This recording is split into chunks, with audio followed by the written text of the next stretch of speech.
Hello guys, ayan, nagluto ako ng guys, ng tinulang manok na may halong chayote at saka malunggay guys. Ayan. Ayan. Ayan. Naiwa-iwa ko na, pinirito ko na yung mga bawang guys. Okay. Onion, garlic, saka yung luya. Ayan guys, pinirito ko muna yung manok para hindi malang. Saka lagyan ko na ng lemongrass guys. Ayan. Pakuluin mo natin hanggang maano siya guys. Ayan.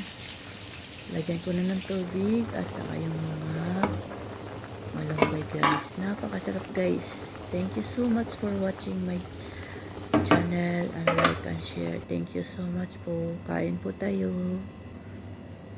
Yan po. Siyempre may tinulang